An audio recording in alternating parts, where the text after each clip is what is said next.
This is the Mixed Martial Arts Beat for the first week of November 2014. Hello again, everyone. I'm Ariel Helwani inside our New York City studio. Thank you so much for joining us on this rainy Thursday here in the Big Apple. We got another big show, a lot to talk about, as always, in the world of mixed martial arts, so let us get right into it. Of course, you know these guys by now. Luke Thomas from the SiriusXM Fight Club and MMAfighting.com, Jeff Wagenheim of SportsIllustrated.com, and the man with the hat, Chuck Mindenhall, also of MMAfighting.com. All right, guys, another week. Let's start this week talking about the UFC's announcement just last night that on November 17th, they're going to be doing a lot for the press and the fans. This big press conference with a bunch of fighters that are fighting in the upcoming months. They also have a quote-unquote special, very special, announcement planned that we don't know what it's about. But I thought most interesting about what they told us yesterday of this November 17th press conference is that they are going to lay out the entire 2015 schedule in just, less than 2 weeks from now. And they've never done this before. And I want to get your take on this because to me, this feels like a real sport. This is what real leagues do. You see it in the NFL, NBA. I mean, they make a big deal about this. And for them to come out in November to tell us about everything that's going on in 2015 as far as the dates are concerned, not the fights, because of course, fights need to play out. This has to be a positive, right? This is a good thing for the UFC, right? Not a bad thing.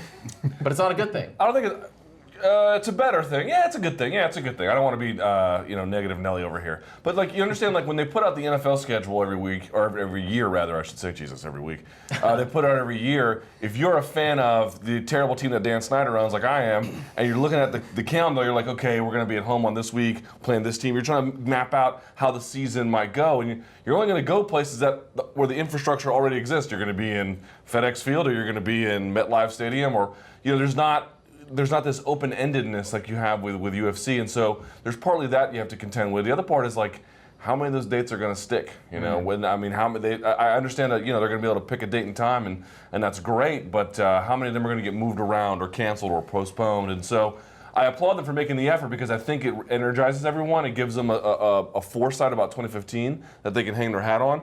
But when the NFL gives you a schedule, it's ironclad. I just get the feeling it won't be. Maybe it will be. I hope I'm wrong, but I think it'll be a little more fluid than permanent. So do you feel like they're almost pigeonholing themselves? Well, it is. To jump off of what Luke was saying about using the NFL schedule, for example, a lot of that is formula. If you win the AFC East, you are going to play the fourth place finishers in this division. Plus, you're going to play your teams, your division rivals, and so there's a formula at play. And then so they announce. So that becomes the day the season ends. That comes into play. And then at some point they announce, here are the teams that we're going to be playing, but they don't have any of the dates attached. So it's ironclad, but it's also, it does come out in drips and drabs. It's not until, sometime maybe in the spring before you actually find out what the actual dates of the games are going to be. And I think if you then transfer that over to UFC, if they are going to announce the 40-plus fight cards that they are going to have in 2015, we will have to see what's going to happen with those cards that are happening next October, next November, next December. Are they going to tell us, well, we're going to have the numbered events. We're going to have the numbered events. Here are the dates. They could probably plot those out. But some of those other ones, and the sites, the precise date. Are they going to just say, well, in mid-November we're going to have a fight card that's going to be on the Fight Pass? So it'll be interesting to see how precise they are. And also how forgiving fans are, because part of this whole thing is we're going to now know what's going to happen a year from now, and are there going to be people who are going to say, I'm going to buy plane tickets for to go to that place, or I'm going to buy tickets for this thing, and are the fans going to be forgiving once they do have to adjust and tweak it a little bit? But it's a positive thing, as you said when you introduced this. This is what sports do. This is a real sport. They are announcing their schedule. We imagine they probably already knew what they were planning a year in advance for a lot of it, so they're just going to do the rest of it. I like it from a media standpoint because first of all, I have people I got a cousin who's going to get married next August. He's like, save the date. I never know what the date is going to have. Anybody who ever does that, they want to make plans for something come up, next year. You never know what's going to be happening with your MMA schedule, which is usually pretty hectic. From a media standpoint, you're obviously like, yeah, that's great. It gives me a better idea of what's going to be coming, even if it is largely blueprint, like they might have some shifting going on there. But it is better than I think it was last year at this time they were talking about the European theater and all the places they're going to hit. We're going to hit Scotland. We're going to hit Poland. All of this is coming up this year. How many of those actually happened? Canada too, right? Yeah. So now all those fell through. So to me, the anticipation with a date attached is actually a little bit more concrete feeling than just this theoretical, hey, we're going to be up in Scotland at some point in 2014 that never materialized and sort of just goes away, and then you don't know if it's ever coming. Right. We've heard that with other places too, Korea, South Africa. We've heard this with other places. It's sort of nice to just have a more concrete something to look at. Yeah, your cousin's wedding might fall in the same weekend, the same place as a UFC fight. You can do it too. Wow. That'd be He's awesome. getting married in Cleveland, so whatever events, even if it's a fight pass, I'll go to the fight pass, I think. Couldn't agree more, though, about the media thing, because if they announce, and they're not going to announce all the locations, but if they announce that there's a show on June 14, that will be a pay-per-view, or let's say Fox, but whatever, but in a city TBD, it doesn't really do much for the fans. There's no fights attached, there's no city attached. But for us, at least we can start planning things. So I really think the media benefits the most from all of this. Don't worry, Bellator, screw it all up for us again. Yeah, that's right. But I am concerned. I think the only negative, if we have to pick one negative from all of this, is that I don't want to see them shoehorn themselves into certain dates. Like, for example, let's say Conor McGregor beats Dennis Siver and they want to do that title fight, and they say, let's just say, I'm not saying that they will, but let's say they throw out that in May of 2015, May 4th, 2015, we're going to Ireland. But what if Conor's not ready to go to Ireland on that day? So now you have to start changing. Like, the old way in the fight game was, all right, you got two boxers, and one guy is from Stockholm, and so it makes sense to have the fight in Stockholm when they're ready, and that's where we're going to go. Now, when you start trying to fill in holes, I feel like you start to go down a slippery slope. But Ariel, yes. When Chuck Liddell retired, and when GSP left the sport temporarily, and when Brock Lesnar left, all these other stars replaced them. Oh wait, sorry, no, they didn't actually. Yeah, to your point, it's totally correct. But I think what you're going to see, and you mentioned it just a second ago. How many of those are going to be? Oh, we're going to Dublin on May 5th, right? Versus we're just going to have a show on May 5th. I also think it'll give us some insight into what they view like. Well, first of all, it's interesting that they treat years in fight sports like seasons. Because the NFL season bleeds over into January and ultimately February. This is our seasons, such as it is our calendar years. But it's going to be interesting to see how they view themselves. Okay, this is how we plan our year, and what that tells us about their priorities geographically, what that tells us about how the split on Fox and Fight Pass goes, because it also just the bleeding dry, you never really get a chance to inventory it. As an upfront schedule, we have a better opportunity to say, wow, maybe they drop pay-per-views back to 11 or 12. Right, it would be interesting to see how they do that. That's one of the most intriguing things for me is maybe we see actually that they're scaling back some, and then that's to me. No, it's they're sort not going to scale back. They might scale back certain things. The breakdown might be different. Yeah, Right. Well, but that's what I'm more interested in, honestly, is just to see like what they're planning, like how many events and that sort of thing.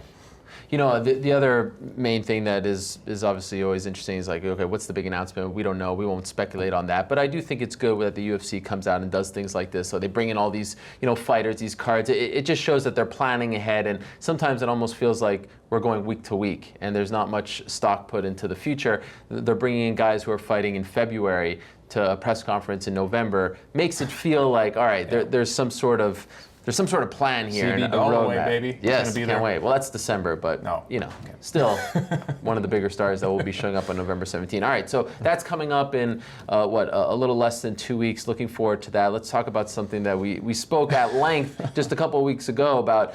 We talked about Vitor Belfort and Nevada saying that they had no interest in drug testing him because he's not fighting in Nevada. The fight now taking place February 28th in California. Well, it comes out on Saturday night via Kevin Iole of Yahoo Sports that they did drug test him while he was in Florida. Now, my big thing is, A, how many times are they going to drug test him again? Did they just do this to tell everyone, all right, we're living up to our word, shut up? And it'd be hilarious if you failed, too. And B, is this a new thing? I mean, it's somewhat unprecedented for a commission to test a guy that's not fighting in their state next. Is this a sign of something to come? I don't think so. What do you guys think? Let's just have a recap here. Yeah.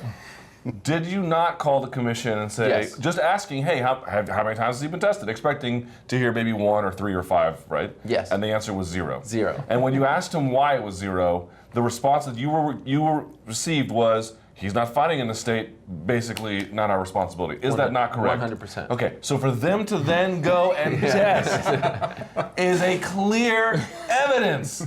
They don't care, and because you turned the heat up on them, way to go, Ariel, ruining things, they decided to have a one-off. Maybe they'll have 2 off, who knows? And who knows if Andy Foster will have the opportunity to do things in California. It is a clear reaction to media pressure. It's fine. And listen, nothing wrong with Iowa's article, but I mean, they let a big reporter know as soon as they did it in Las Vegas, hey, we did it, which is fine. They should be testing it. I'm glad they tested him, but I mean, it means absolutely nothing. You're so negative. I am on Nevada's side here. As I always am. I had Nevada's back.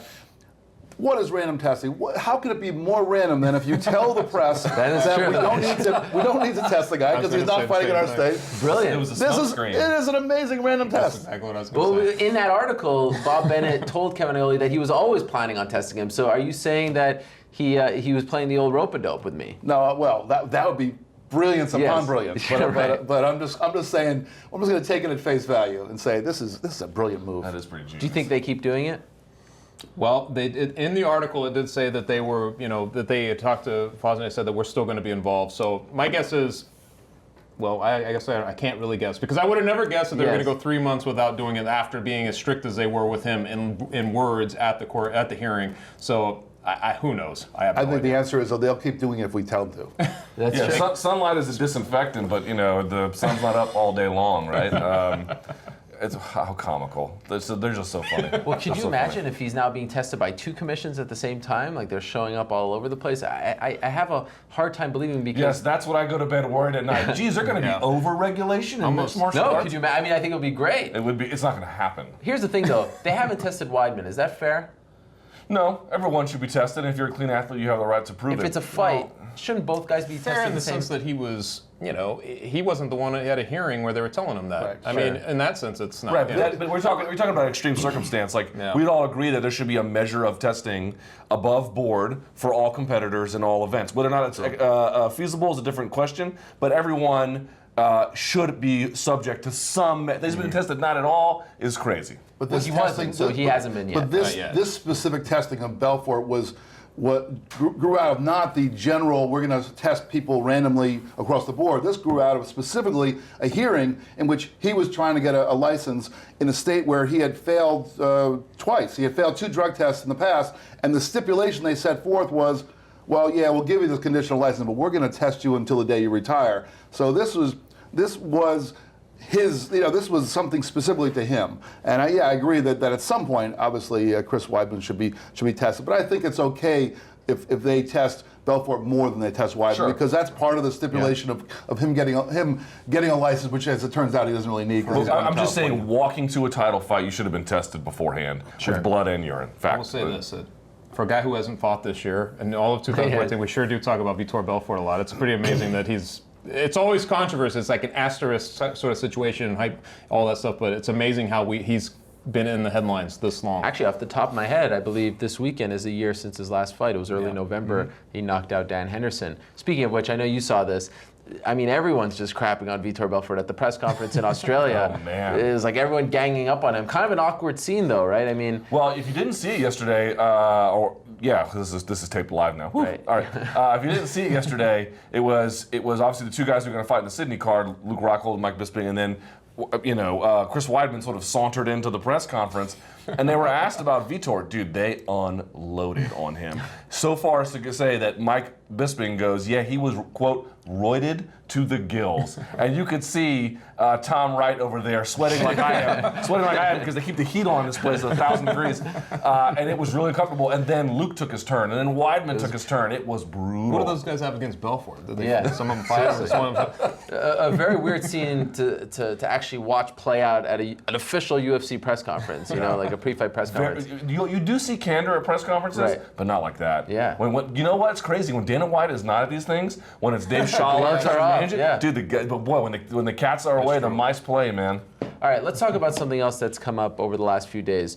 There was a Titan FC show scheduled for last Friday in Florida, and the main event was supposed to be Mike Ricci versus Yoshiyuki Yoshida. Now, Mike Ricci missed weight. He came in 2 pounds over for a title fight, and they had agreed to a catch weight. They were going to fight at 157 pounds. The next morning, so Friday morning, Yoshida decides he doesn't want to fight. For whatever reason, didn't feel like it was the right move to fight.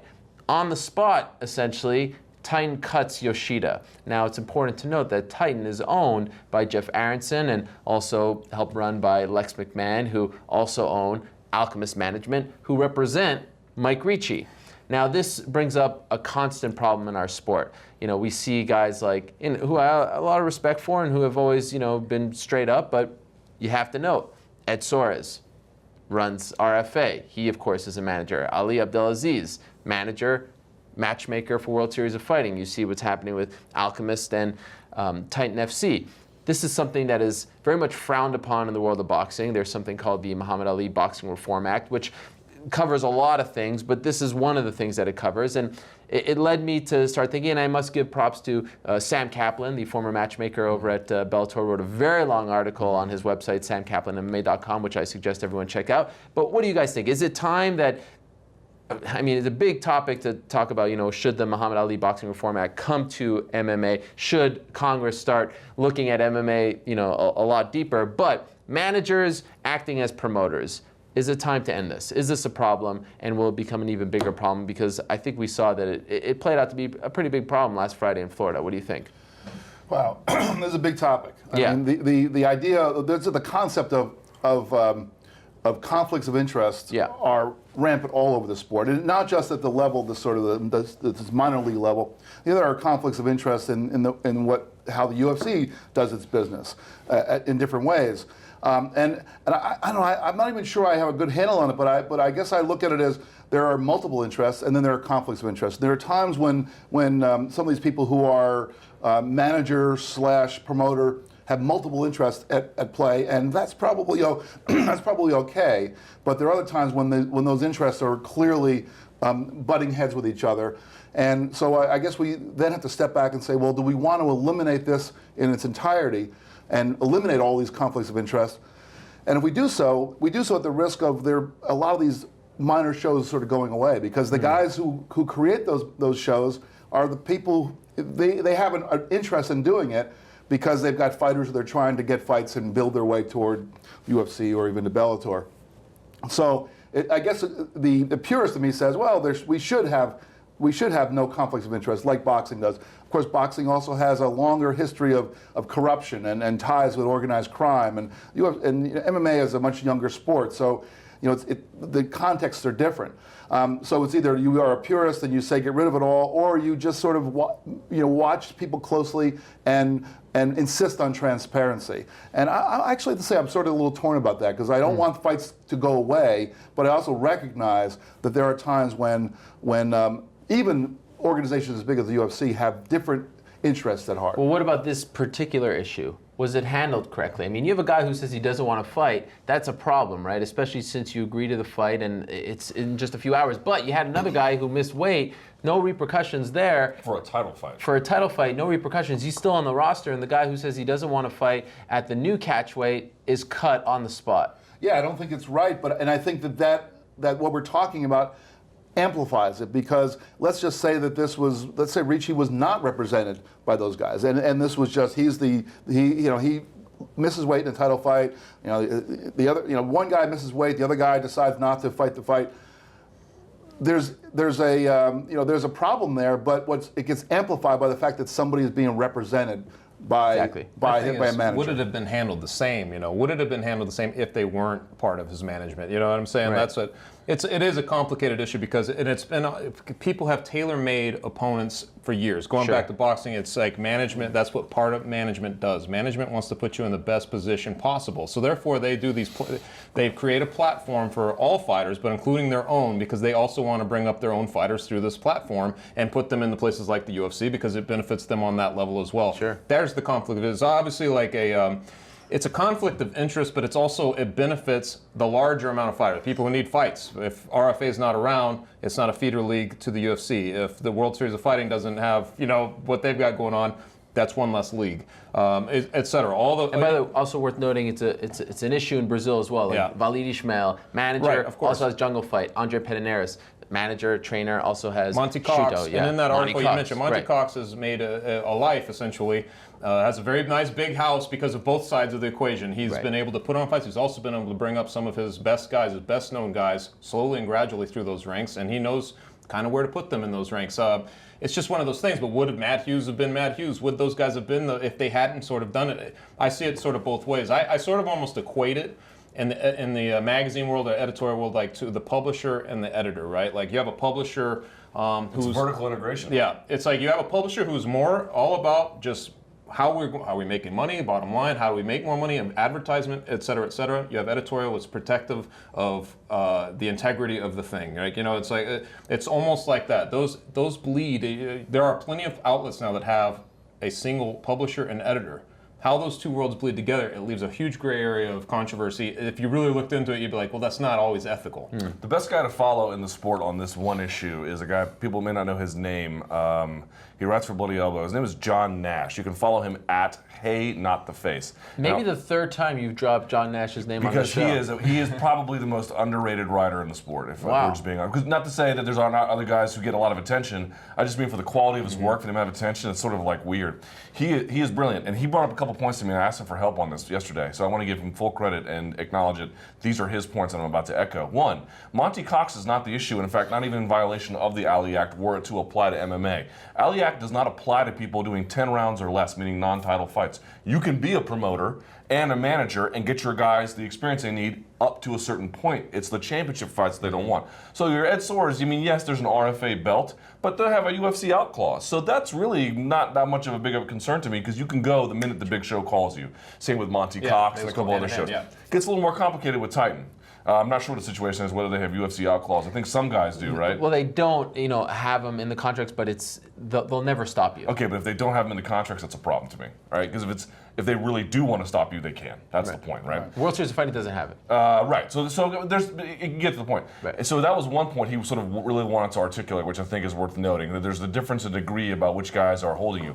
Second thing I would say is, and he also noted, it's not just the manager-promoter thing, it's the manager-sponsor thing. With the sponsor tax going on, there's very few promoters in the sponsors in the space that can get up there and give you work. Well, what if those guys have ties to managers? Well, then you want to be with those managers so you can get that ad money. That is a problem.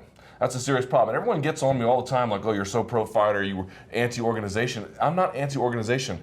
But the way it works now, even with well-intentioned guys, because the rules are what they are, the game is rigged. It is an anti-fighter game. They have very, very few legal protections. Almost nothing. And by the way, the reason why there is an Ali Act is because it's federally regulated, which MMA is not. Now, turns out old Harry Reid not going to be the majority leader anymore. Going to be Mitch McConnell. How that plays out in terms of Zuffa's interest and whether there even is any pending legislation going forward to regulate MMA, I have no idea. Probably not. I'm just pointing it out. All I mean to say is it is so unfair for fighters right now. They don't have a level playing field. And last point I'd make, I know it's long-winded, that they kept saying, well, Ricci was only 2 pounds over. It was only 2 pounds over. Well, why did you cut him, right? Because you had to have that fight, title fight, to give to CBS to put on to show you have a legitimate show. Would you have done the same thing if he was 10 pounds over? Right? What if he was 10 pounds over? Doesn't Yoshida have a right to say, okay, time out. I'm not fighting this guy who's not making weight. Sorry, I'm just not doing it. And then you can still cut him because you can have the same rationale. Well, we have to give content to our television providers. It's a completely ridiculous system. The fighters get the bad end of it all the time, and something needs to be fixed about it. So where do you fall on promoter? So essentially what you're saying is you're okay if, like a World Series of Fighting, perfect example, right? So they don't have a Zuffa out clause, but they're friendly with Zuffa. But you have a guy in Ali who is a manager to a lot of big names, who some fight for World Series of Fighting, some don't, some fight in the UFC. Is that a problem? I'll just make it clear, unless it's in writing, it doesn't count. And they can have a huge precedent. What is in writing? There's a UFC out clause. So that's it? That's the thing that distinguishes? You have no legal protection otherwise. Right. If they actually wanted to dig their heels in, you have no recourse whatsoever. How was that protection? Oh, take our verbal promise. And again, they've kept it up for the most part. That's fine. That they're nice. No one's doubting that they're nice guys. What I'm talking about is legal protection for fighters. Fighters who aren't managed by the guys running the show. What recourse do they have? The answer? Zip. As I go into my archives here, the official stance that Titan has, they do have a clause, but if it's within 30 days of the event, basically if you're headlining next week's show and Zuffa comes calling, they have the ability to say no. All right. I'm not picking on Titan per se. No, but they're the ones who... I've worked with Lexington. He's a nice guy. It's not about that. I'm just saying they're going to act in the space that they're given. Sure. And if they're given a chance to not give fighters the opportunities that they should be given, that's a problem. Would it be fair to say that, and correct me if I'm wrong, do you want to see more regulation? Like, do you want to see something like the Ali Act come to MMA? Yeah, absolutely. I think there should be a union. How that you would do that? It's a complicated question. Very I think deep there should subject. be federal protection. Yeah, I think there's all kinds of problems with the way it is, and the only people who are suffering as a consequence of that unequal distribution of power is fighters, by and large. There's some promoters get screwed. I get it, but mostly it's not. I do agree with you guys, though, that it's a tricky thing, because if you take away all these guys, I mean, almost every single one is tied to someone.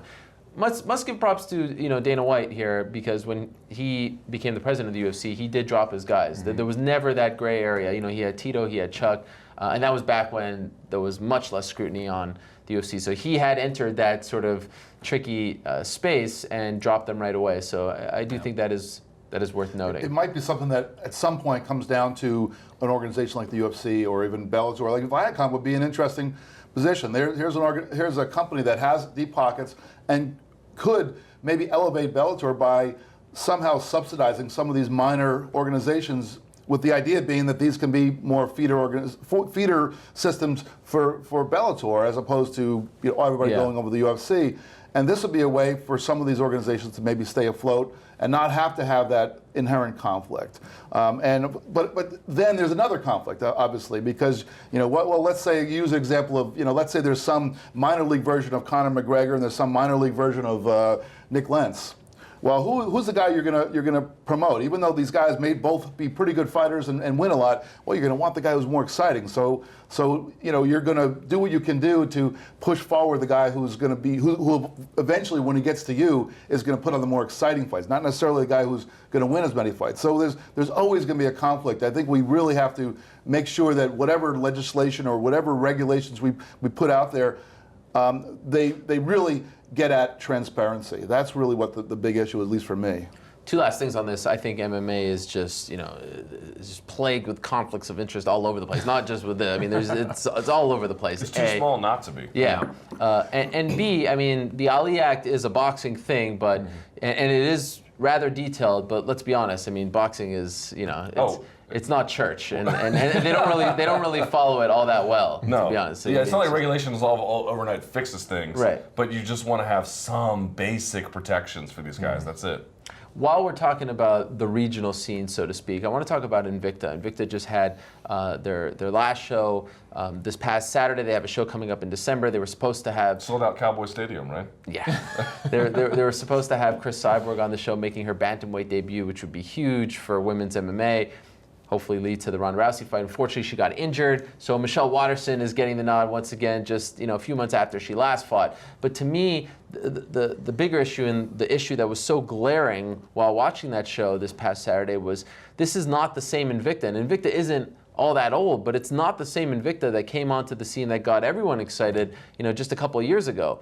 The roster has been stripped. Their two best divisions arguably are pretty much non-existent at this point, and they have to call upon names like Michelle Waterson, kind of like the old WEC days, where it felt like Uriah Faber was fighting every 2 months just because they didn't have any names. I feel like Invicta has really taken a big step back, and I don't know, with Bellator having a 145-pound division, the UFC having 135 and 115, I don't know how much of a future they can have in this current climate. Is it enough having a 105 and 125 exclusive division? Is that enough? For now. Who knows who comes calling next? How do you guys feel about Invicta right now? I think I said it on MMA Hour before. You had a great point. You called it a non-profit, right? It's not a profit, but it does the Lord's work. I almost feel like it's changed since then. I almost feel like it's gone. No, I disagree. No? Okay. Like they're starting to have lightweight fights now. Yeah. They're trying to get 155 Very few, women. but Very yes, few. yeah. Well, how many women are there? Sure, exactly. That's a problem. But whenever I think of Invicta, I just think of UFC, because UFC desperately needs them, right? Like UFC they must be thinking to themselves, okay, what happens if Invicta goes away? Who's going to do what Invicta is doing? Smack Girl? Jules Deep? Like, no one's going to do this, or Deep Jules rather. No one's going to do this. So if they go away, we go back to the situation where there's a one-off fight maybe in Bellator, and there's a one-off fight maybe on a Tough Enough card, and this is not going to get the job done. They need that feeder system to flush it all out, and there's not an organic one like there is for an RFA in the men's side and a World Series of Fighting on the men's side, and you can list any number of promotions. And so they need these women they need the Invicta to do this, and if they go away, it completely obliterates their ability to have the feeder system in there. But yet they're in the same space where, to your point, Michelle Waterson's going to come back. Everyone wants to see Michelle Waterson in the UFC, and everyone is going to want to see eventually Barb Honchak in the UFC, and so forth. And so you get to this position where you need an Invicta because it's basically the de facto regional scene. Let's just call that what it is. By itself, it is the de facto regional scene for women's MMA, and higher level too. I don't mean just like low level, but you get the idea. But they're waiting to be strip mined in the process. For me, the only real sensible outcome here, and I don't know if UFC has any interest or money to do it, maybe they do, they got to buy them. They got to buy them and just make them a separate organization. They already do all the media lifting for them. It's all on Fight Pass. They send their press releases out. Why not just buy them, make them what it is, get rid of the financial insolvency worry that we have, and make everything official? What do you think, Jeff? I tend to agree with what Luke was saying about it, but I also look at this as it was like a crusade. You know, when this organization came into being, it seems like it was. You know, we remember what women's MMA was at that point, and it had not grown to the point where it is today. And I don't know how much Invicta has played a role in it, but it's certainly played a role to some extent. And it's almost like a lot of the work has been done. They're now in a world where women's MMA is much more accepted than it was back when Shannon Knapp was going to start this organization. Because I remember speaking to her before they had their first, before they started, and she spoke like a crusader. Like she wanted to get visibility for women's fighters, and now women fighters are really visible and are out there and are getting more known. And we've got a second champion about to be crowned in a few weeks. So yeah, the future might be, the future already has started to be an affiliation with the UFC. We see it on UFC Fight Pass, and maybe they'll dig in a little bit more, and maybe this will be kind of an example for some of the men's organizations that are out there. Like I mentioned earlier, it'd be really cool if the UFC and Viacom were to somehow support some of the minor league, the same way that Major League Baseball supports a minor league system that feeds the next generation of baseball players. It'd be really nice if both on the men's side and the women's side there was something that formally created a feeder system that the next generation of fighters, both men and women, become. There was a sense of individual, like what they're doing, like you mentioned, crusade. Like there was a greater purpose in play. They were bringing up all these women, creating these, giving them a platform essentially under one banner to sort of compete. But it's almost like as soon as that they got gutted out at the straw weight, and they all went to the UFC, it became sort of different. It's like one of those hollowed out things. It reminded me a little bit, it's not exact, but it reminded me of when Strikeforce started to lose its names basically to the UFC. And then the roster became almost like a holding pattern. Like, how long does this go on now? How does this work? How does it go? These guys were in like a holding tank, I should say, like just sort of existing on their own until something else happened. So I feel like now you're in a state of transition almost. I don't know which way it'll go. I don't know if eventually the UFC will have all the weight classes, if they'll just continue to sort of pull from it. But I will say that it seems to be, it's almost like Shannon Knapp, when you talk to her, that it was her goal essentially to sort of have it go this way, like to sort of align her roster with the UFC at some point, because she could give them this much, but the UFC would be able to take them further. She was really interested in getting her fighters to the place they all wanted to be. And if you talk to Invicta fighters, they talk about the UFC, as if the same thing. It's like a cousinly sort of relationship. But I feel like it has changed from when they started, because they were individual, they were doing their own thing, and now it's like sort of become like a subset of the UFC, and therefore it becomes a little less of an identity, and it becomes a lot of different things, and it seemed to have lost some of its luster just through that process alone, because I feel like everybody now says, what happens next? Is it just going to merge, or are they going to actually fortify everything again? But they can't, they're not going to be able to get the straw weights like they once did.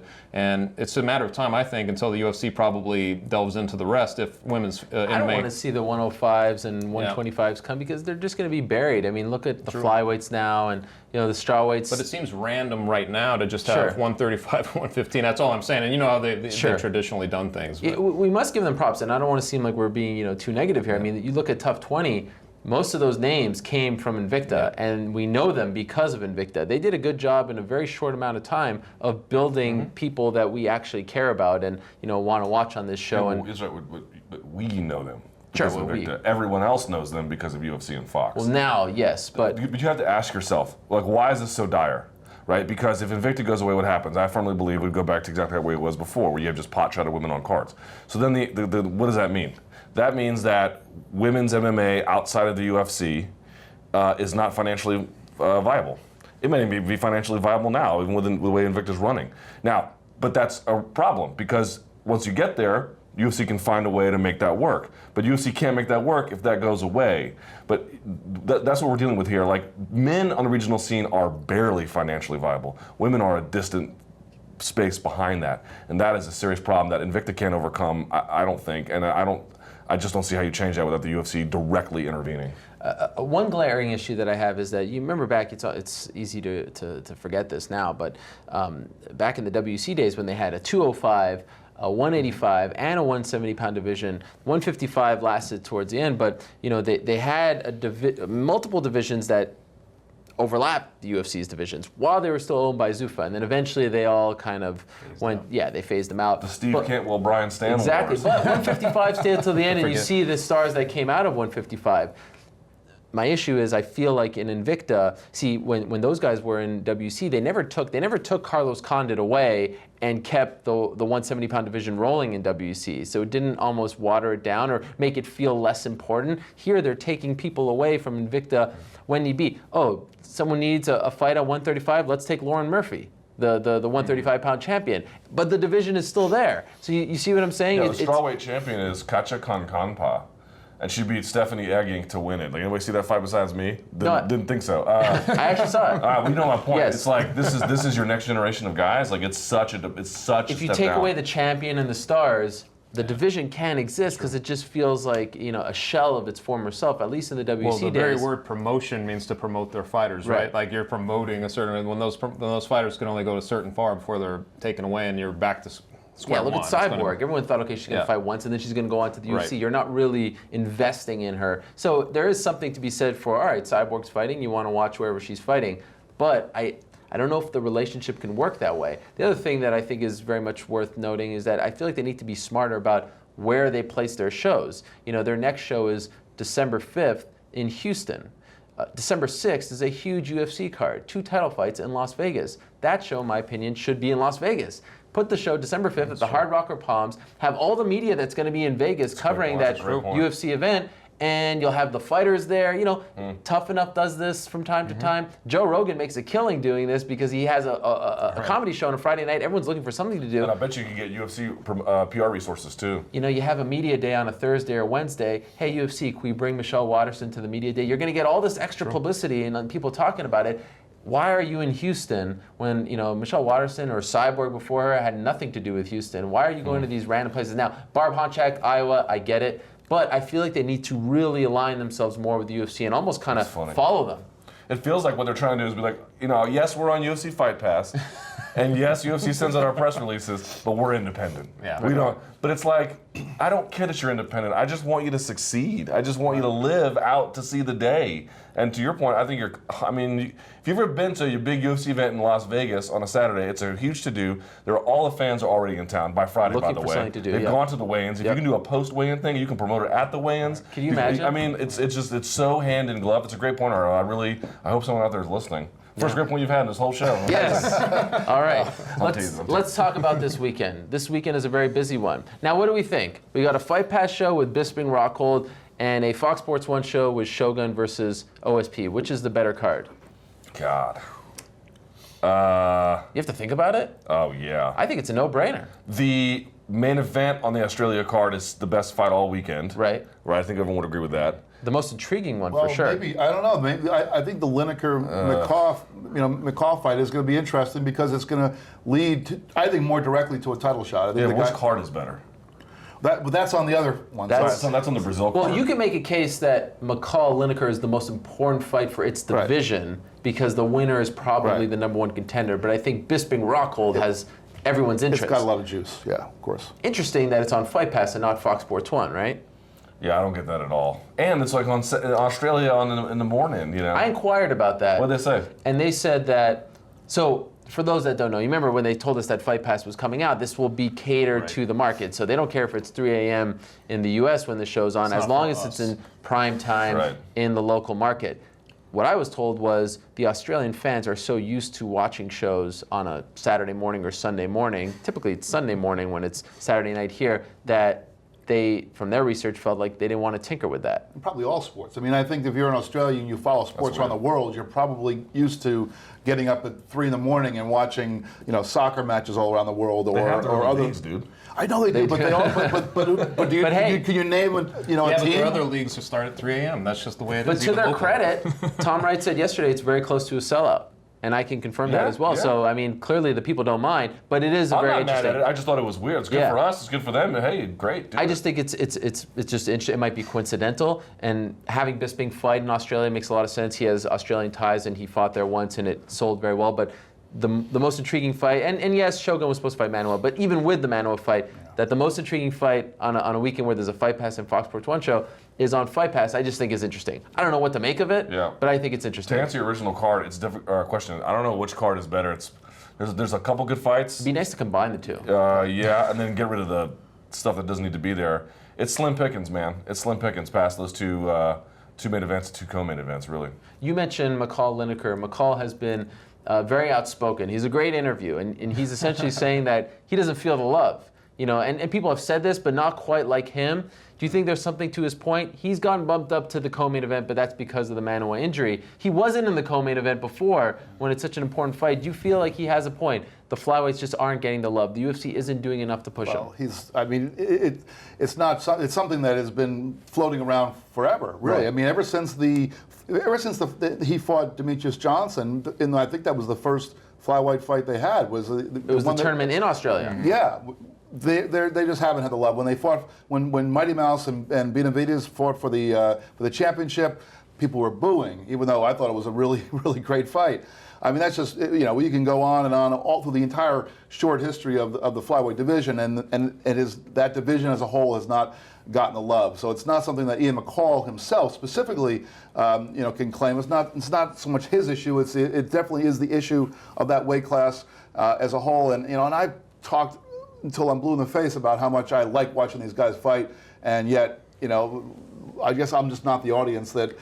But it is interesting to hear him say it. I mean, we say it and fans say it, but to hear an actual fighter say it is somewhat rare, right? This coffee cup has more personality than... That's true, he said that. No, but it'd be interesting to know if you could just do a parallel universe and say, like, what would it be like with a firebrand like Ian McCall at the top? Where would the division be? Would it be different? Would people be talking about him more? When he was on your show on MMA Hour, I thought that. I was thinking, like, what would have happened if he weren't maybe showboating in that fight he was sort of winning a little bit and really went for the finish and got it, and it stayed there. I don't know. It's hard to say because you go back and forth on is it one of those things like a small man thing? Is it like that you say, guys are 125 pounds, it just doesn't draw the larger interest of everybody? Or does it matter? Because we're sitting here talking about a featherweight and Conor McGregor, who has sort of galvanized the division that traditionally hasn't been the division either, but suddenly there's a lot of interest in it because you have a guy who's very interesting. I don't know if Ian McCall would be that guy, but you always wonder, like, if there's a firebrand at the top or somebody who can actually sell it a little more, sell the fights, how that would end up. And I would say that Demetrius Johnson, as good as he is, and I know that everybody who's a fight fan is going to enjoy watching him fight on some level because he's that good. He might be the best pound-for-pound fighter in the game, but his personality outside of it just doesn't draw attention enough. But I would agree with that if we were talking only about promotion, the pre-fight promotion, because there's no question that Mighty Mouse is not a guy who's an exhilarating interview and who's going to be doing great promotion ahead of time. But when the fight starts and the guys are in there, and that I specifically remember that night that he and Benavidez fought, and the fans are booing, and it was nonstop action. And so that's the disconnect for me. MMA fans. That's the disconnect for me. I understand why. Somebody critical about MMA fans. I understand why people don't get excited in the lead up. But then you're sitting in the arena, you already bought your ticket, sit down and watch the fight, and you're booing because these two guys are like. People see what they want sometimes too in a person who becomes likable, a person who sort of transcends in a way that Conor McGregor. I don't know. He could fight a little more. He does fight very interestingly, but he could fight a little more. It still bleeds over. I think people, they want to, if they've like a guy, George St. Pierre is a prime example. He didn't fight the most exciting fights, but people really sort of ignored that fact after a while. A lot of people did. And he was still the star that he was. So I think it bleeds over is all I'm trying to say. I still can't believe we're having this discussion, man. I just can't believe it. It's like... The only reason I brought it up was because it's rare to hear the fighter say Well, it. he's right. He's right about everything he said. Yeah. There is. He He didn't call it racism because obviously they all have different racism backgrounds, but he called it smallism. It's absolutely true. Think about this for a moment. Like we always talk about, well, Conor McGregor is proof that you can have featherweights be a promotional entity, and that's true. But now imagine a universe where Conor McGregor has done everything he's already done, both in the cage and out of it, and he's a heavyweight. Oh, that would change the game rather significantly, wouldn't it? If he was a heavyweight and he had the look and he had the exact same speaking ability and he did what he did in Ireland, he would be fast-tracked to Cain Velasquez's doorstep like lightning, because that would be such a rare thing. And to have, my point being is, what Conor McGregor has done is overcome the institutional hurdles, not prove that they don't exist. And they get steeper the smaller you get. So is it true that what McCall said is that there's smallism? 100%. And is it true that it's going to take someone with tremendous charisma and tremendous sales and a couple of, dancing partners too to overcome that? Yes. But that to me underscores the argument that like hardcore fight fans being like, oh, well, why isn't he in the co-main event? Like, what? That changes nothing. It means nothing. The reason why you're on the co-main event is a reflection of interest in you. Now, you have to treat divisions fairly. I understand you got to give them a chance to shine when they rate it. But you want someone in the co-main event, you want someone in the main event, earn it. And it's not fair. It's not fair at all. These guys, to your point, you watch them and they're incredible. It's got nothing to do with people's interests. Make them care. Get out there, lead by example, find a way to squeak through, roar when you can, and I guarantee you won't have to worry about co-main event spots anymore. And you know who that reminds me of? That's almost exactly what I think of when I think of this guy. Michael Bisping. I mean, we really have to give this guy credit. Every single time he fights, there's a personal issue. It's amazing. It's not like, okay, he has a fight where there's a rivalry like one every 5 fights. Look at Rockhold, Kung Lee, Alan Belcher, even like Rivera. The guy is unbelievable. At this stage in his career, it's always so personal. It's always so heated. You want to watch his stare downs.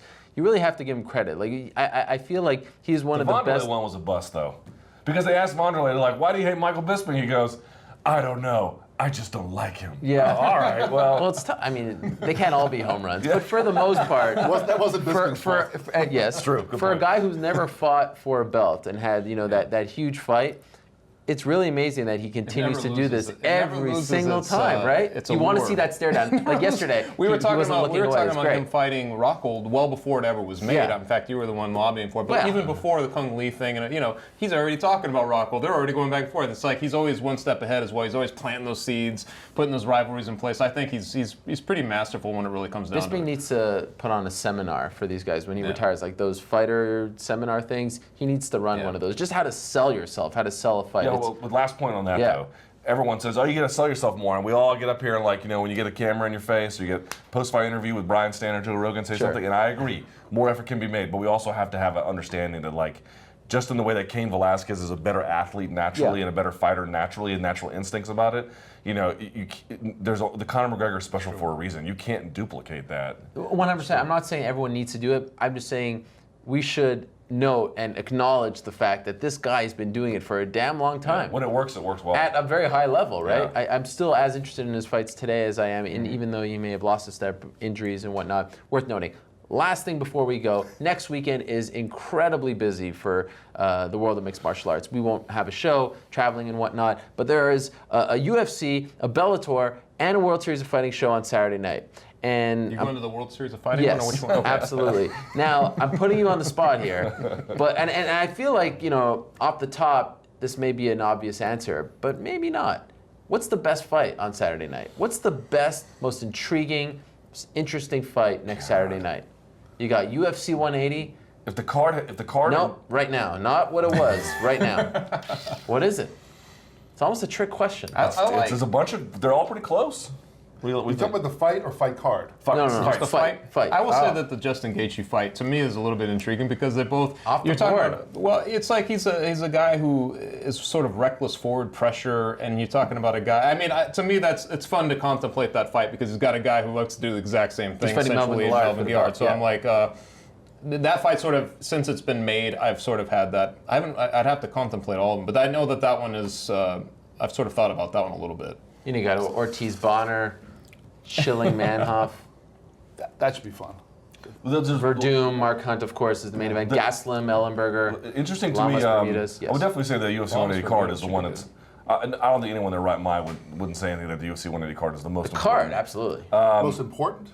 And biggest and most important. Yeah. But I will say the one that's kind of like I got my eye on a little bit on the side. Ortiz Bonner. No. Chandler Brooks. Yeah. If Chandler loses that, that's 3 in a row, man. Yeah. Now, I thought he should have won the second one, or the Brooks fight. And I thought he should have won the Alvarez fight, to be honest. But be that as it may, dude, you lost 3 in a row. You were the poster boy. You were the guy that you were favored to win all those fights. That would be a dramatic career turnaround for him in a bad way. Should have lost to Will Brooks a second time. That was actually the fight that I also was going to point out. Sure, when we're talking about specific fights. That's it. So I'll jump into the card thing, and I'll say that I would. While I do agree with that, the UFC fight card in general categorically better is a more important fight card.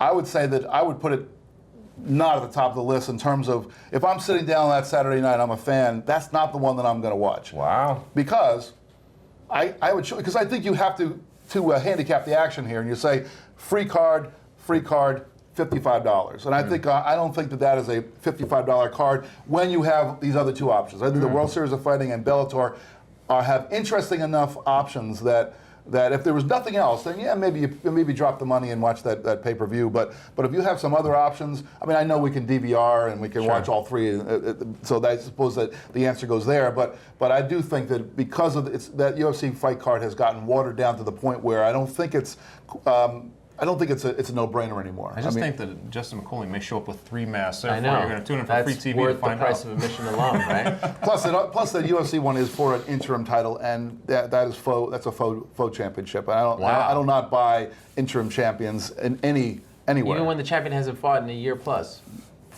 Yeah. No. You don't beat the champion, you're not a champion. But the 2 best fights, the most important to me, is Bermudez and Lamas. Yeah, that's a huge one. That's and then I'm going to keep telling you, man, Jake Ellenberger is in the same spot in a similar way to Mike Chandler. When you lose that one, you are done as a contender. And he needs to.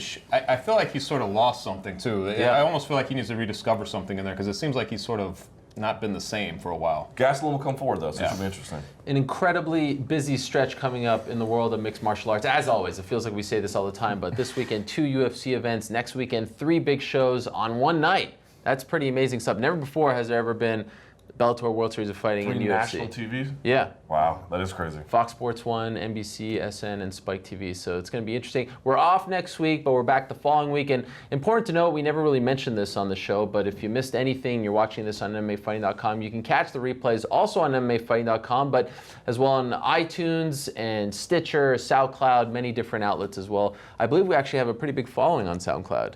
Is that right? Yeah, how about that? 3 dozen people. My head's on clouds. Yes, there you go. Oh my God. Anyhow, we are out for this week. Enjoy the fights this week and next. Thank you so much for joining us. For Luke, Jeff, Chuck, I'm Ariel. We'll see you in 2 weeks.